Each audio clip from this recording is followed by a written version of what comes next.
বিরাটভাবে ব্যাপকভাবে ভুল বোঝাবুঝিটা হয়ে গেছে। আমাদের এখানে নানা জাতি আমরা বাস করছি, আমাদের মধ্যে একটা মিলন মৈত্রী ছিল, ভারতবর্ষের একটা মন ছিল যে বিদেশিরা যারাই এসেছে তারা সম্মান পেয়েছে, ভালোবাসা পেয়েছে, এবং যারা এখানে এসে বাস করেছে তারা নিজেদের ভারতীয় মনে করে গর্ববোধ করে বা করেছে। আর যদি দেশি বিদেশি বিচার করতে যাওয়া হয় তাহলে মুসলমানরা তারা তো কিছু মাত্র এসেছিল আরব থেকে বা ইরান বা পারস্য থেকে, কিন্তু বেশিরভাগ তো ভারতেরই লোক। আর যদি এটাই বলা হয় যে না মুসলমানদের হজরত মোহাম্মদ, অর্থাৎ সব মুসলমানকে আমরা আরব দেশের লোক ধরবো, আমার মনে হয় এটা যুক্তিহীন কথা। কারণ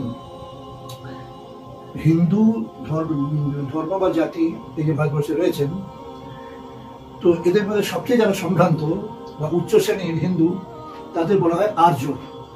আর্যরা তো ভারতবর্ষের বাইরে থেকে এসেছেন। যদি ধরি জার্মানি থেকে এসেছেন, তাহলে কি আমরা আর্য যারা আছেন সম্ভ্রান্ত বংশীয় ব্রাহ্মণ ইত্যাদি তাদেরকে আমরা দেশ থেকে তাড়িয়ে দেবো?